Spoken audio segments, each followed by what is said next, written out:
เอาสบายดีเนาะคือว่าอากาศก็ร้อนอยู่ลาวเดี๋ยวนี้ก็ตอนนี้อยู่ในเวียงจันทน์ขับรถกับเมียก็เลาะไปเลาะมาเบิ่งก็นานแล้วเดือน1 เดือนปลายแล้วเฮาบ่มีโอกาสที่เฮ็ดคลิปออกมาให้พี่ๆน้องๆเบิ่งก็จุดนักเนาะมื้อนี้เฮาสิมาอธิบายเรื่องประสบการณ์ของเฮาอยู่เวียงจันทน์หรือว่าอยู่ลาวเป็นจังไดวิธีการถอนเงินถอนคำออกจากธนาคารใช้แนวใดค่าธรรมเนียมแนวใดเนาะแล้วไปแบงค์ใดใช้ได้แดแล้วแบงค์ค่าใช้แบบใดอันเฮามาเว้ามื้อนี้ล้วนแล้วแต่ประสบการณ์ตัวจริงตอนนี้ก็คือว่าเรื่องปัญหาการใช้เงินนี่เนาะการนั้น ไปถอนเงินนี่ถ้าเขาหนึ่งเขาจะต้องมีอันแบงค์คาดเขามาจากอเมริกาหรือว่าประเทศใดก็ยาฝรั่งอังกฤษบ่แคนาดาอย่างออสเตรเลียอย่างก็ยาเขาต้องมีอัคเคาท์ของเขาอยู่หั่นแล้วมีอัคเคาท์เวลามาลาวแล้วแบงค์คาดของเขาก็เขาอยากไปถอนเงินก็สามารถถอนได้ที่ว่าธนาคารที่ว่ามีชื่อเสียงเดี๋ยวนี้ก็เป็นธนาคารนะ BCEL แล้วก็ JDB หรือ LDB อะไรอย่างก็ย่าเนาะใส่แบงค์คาดฮะหรือว่าวีซ่าอย่างก็ได้ไปธนาคารเลยตอนนี้เขาก็ขี่รถอ้อมๆมาแถวธนาคารการค้าต่างประเทศหรือว่า BCEL มันเพราะว่าเขามานี่เลยเพราะว่ามันใกล้บ้านเขาเนาะมาเรื่อยๆยามต้องการเงินก็มาเอานี่มาถอนอยู่นี่แล้วแต่บ้านไปอยู่ใกล้ตัวไหนแล้วแต่ว่าบ้านไก่เท่านั้นแหละค่าธรรมเนียมท่าน 3% เนาะของ$1,000ที่เขาถอนออกแต่ละ$1,000มื้อนึงเขาเจ้าใช้ถอนได้แม็กซิมัมมันได้$1,000มื้อนึงนะวันนี้เขาสิมาเว้าเรื่อง ATM คือว่านี่นะคันเขาบ่อยากเข้าไปทางไหนอยากได้เงินขนาด2 ล้านบ่หรือว่าเขาต้องถอนเอาอยู่นี่ก็ได้แต่ว่าต้องได้ถอนเอาเทื่อได้ถอนเอาเทื่อที่แรกก็สิออกมา2 ล้านแล้วก็อีกเทื่อที่2ก็2 ล้านถอนนี้ได้2 ล้านแล้วมีหลายๆคนก็บอกว่าถอนได้4 ล้านมื้อนึงแล้วก็ฟรีก็ 3% คือเก่านั่นแหละเพราะว่าเขาบ่อยากให้แนะนำให้ถอนจาก ATM หลายเพราะว่าย่านเขาเจ้าสแกมบ่หรือว่าแฮกเท่านั้นนะทางที่ดีแล้วเข้าไปในให้เอาในธนาคารกับแบงค์เท่าเลยดีกว่ามันจะปลอดภัยกว่าวันนี้เขาก็สิพาไปเบิ่งอีกธนาคารหนึ่ง JDB คือว่าธนาคารที่ว่ามีชื่อเสียงก็มี BCEL JDB พวกนี้แล้วก็มีพงสวรรค์แล้วก็ LDB พวกนี้สำนักงานใหญ่และมันอยู่หน้าตลาดเช้า JDB นี่เป็นของคนลาวแต่ว่าทุกมื้อนี้คนก็มาใช้บริการอยู่ธนาคาร JDB หลายเขียนคู่กับBCEL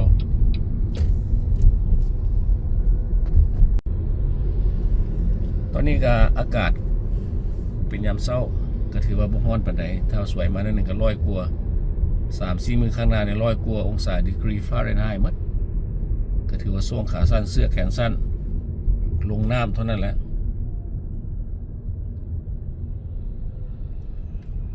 น้ำมันก็เริ่มแพงขึ้นเป็นครึ่งเลยเนาะแต่ก็เดี๋ยวนี้มีขายแล้วน้ำมันก็ได้ก็ขายแดบริต่อคิวยาวบริต่อคิวยาวคือบางทิศก่อนทิศใดฮะตามสังเกตตามถนนหนทางก็รถรางก็ไม่ค่อยหลายปานใดเพราะว่าเขาเจ้าก็บ่อยากออกไปคันบ่จำเป็นก็ได้ก็เปลืองค่าหลายจ่ายเขาเจ้า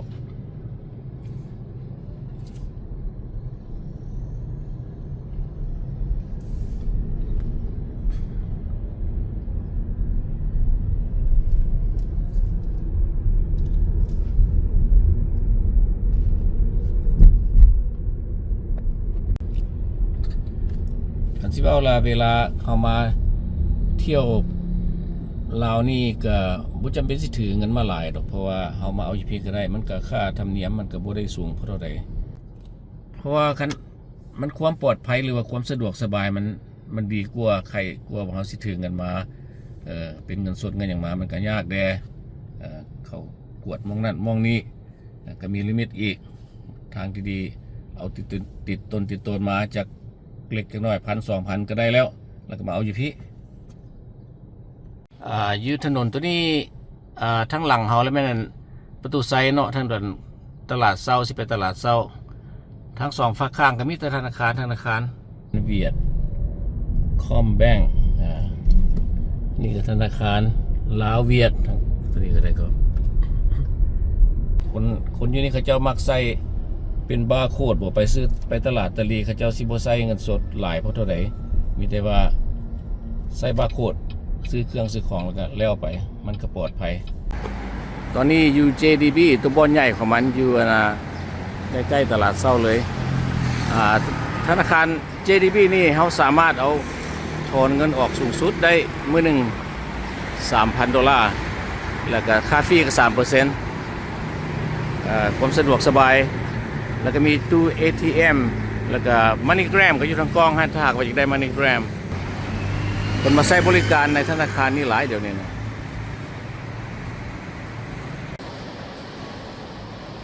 แล้วทางข้าง JDB นี่เป็นธนาคาร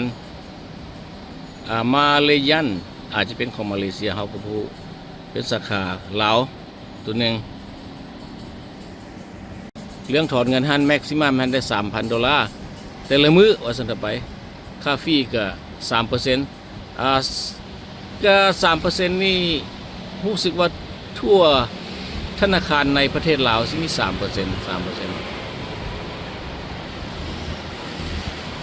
วันนี้MoneyGram MoneyGram นี่ก็เป็นอีกวิธีหนึ่งที่ว่าเขาสามารถเอาเงินออกจาก MoneyGram คือว่าส่งเงินมาจากต่างประเทศมาให้ผู้ใดผู้หนึ่งอยู่ลาวพี่ก็ไปเอาได้หรือว่าส่งให้ตัวเองก็ได้เด้อบ่จะเป็นสิใส่ส่งให้ซื้อพี่น้องป้องไปหรือว่าลูกเมียอย่างก็ได้แต่เขาจะต้องมีธนาคารอยู่ต่างประเทศสมมุติว่าพวกเขานี่มาจากอเมริกาซะเขาต้องมีธนาคาร US Bank บ่มีอย่างกระยาบ่หรือว่า Bank of America เขาต้องมีตัวนั้น เขาสามารถไปออนไลน์ MoneyGram หรือว่าดาวน์โหลดออกจากแอป Store ก็ได้มาแล้วก็ต้องตั้งaccount ของเขาไว้สำคัญที่สุดเราจะพยายามเฮ็ดผิดหลายเพราะว่าคันเฮ็ดผิด 2-3 เทื่อมันสิล็อกเอาท์เพราะว่าตามประสบการณ์ของพวกเขาได้เนาะสมมุติว่าMoneyGram นี่เนาะเขาสิส่ง$1,000ซะมันสิมีบนส่งเลยกับบน receive มันสิไป currency ตัวใดสิไปลาวบ่หรือว่า US dollar เขาก็บีบเอาตัว US dollar ฮัดลงมามันสิเป็น arrow ดอก arrow ถ้าสิเอาออกจากใส่ออกจาก debit บ่หรือออกจากcredit card บ่หรือออกจาก account เขาสามารถได้บัดนี้เขา receive method นี่หมายความว่าวิธีเอาเงินวิธีรับเงินจาก MoneyGram เขาสิเอาแบบไหนใ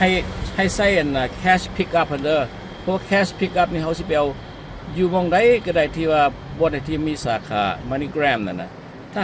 าหากว่าเขาใส่เป็นเงินนั่นน่ะกีบแล้วมันสิเอายากเขาจะต้องบอกส่งไป account ตัวใดไปธนาคารใดมันยากโคตรอย่าลืมเด้อให้ใส่ cash pick up อย่างเดียวแล้วก็เอาเป็น US dollar แน่นอนแล้วเวลาไปธนาคารนั้นเขาเจ้าอาจจะโอเคเปลี่ยนให้เจ้าเอาแต่เงินกีบก็บ่เป็นหยังเพราะเขาสิเอาเงินกีบไปใส่อยู่แล้วนะเรื่องเอาเงินออกจาก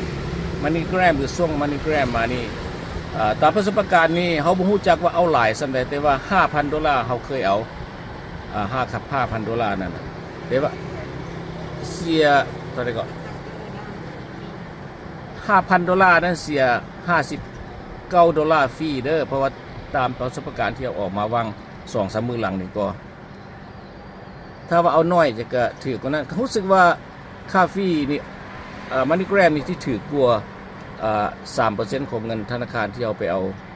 ทั่วๆไปเด้อ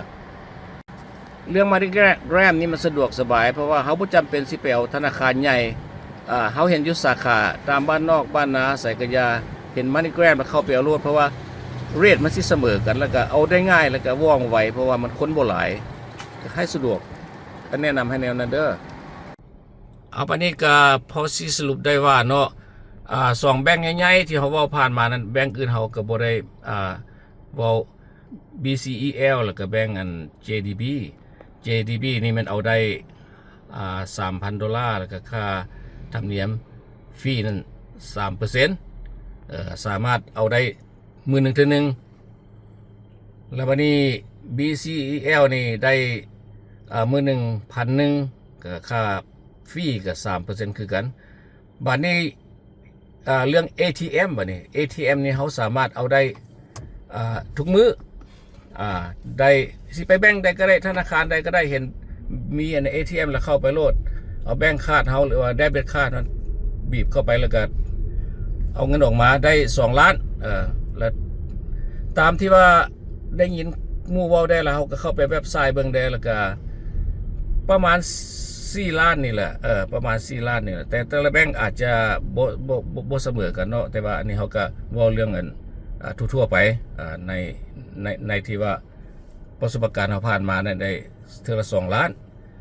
ค่าธรรมเนียมก็ประมาณซ้ำๆกันนั่นล่ะ 3% แต่ว่าแบงก์กัน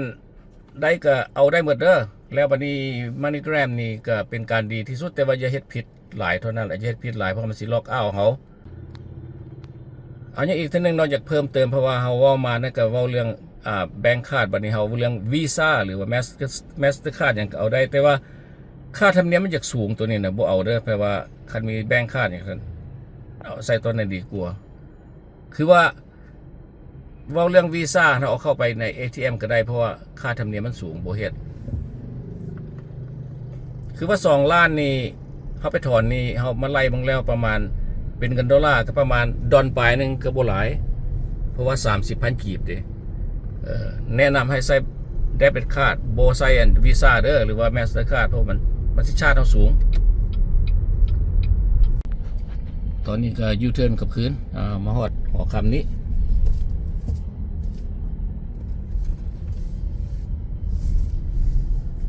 บ่สังเกตเบิ่ง2ฝั่งข้างอยู่ถนนลานสร้างนี่มีธนาคารเฮดควอเตอร์ส่วนหลายก็อยู่นี่แหละเฮาสามารถไปเอาเงินได้ทุกธนาคารเด้อบ่ว่าบ่จำเป็นสิไปธนาคารBCEL หรือว่าการค้าต่างประเทศบ่หรือว่าJDB มีหลายธนาคาร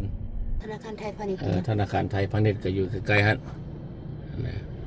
เฮดควอเตอร์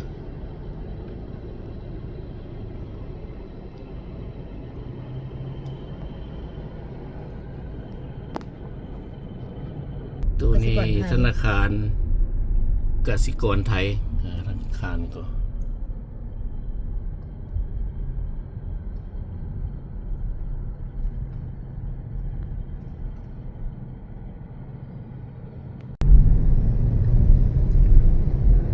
ตอนนี้ก็อยู่ตลาดเช้าพอดีทั้งตลาดเช้าเลยทั้งข้างนี่ก็สังเกตเบื้องธนาคารทั้งสองฝั่งข้างมีธนาคารอยู่ถนนลานสร้างมีสคอมแบงอีกสคอมแบงนี่ของไผ่บูฮูเด้อกับเวียดแบงวงสวรรค์ก็มีกรุงศรีวงสวรรค์กรุงศรีอยู่นี่เบิดเลยเด้ออยู่ถนนนี่เบิดสาขาใหญ่มีธนาคารร่วมธุรกิจลาวเวียดจำกัดอันนั้นกับธนาคารอีกใกล้ๆนั่นก็ได้ลาวฝรั่งเนาะธนาคารลาวฝรั่งแล้วก็เวียดแบงก์ตรงสื่อใหญ่ๆก็สำหรับวิดีโอนี้ก็ประมาณนี้เนาะแต่ว่าเขามา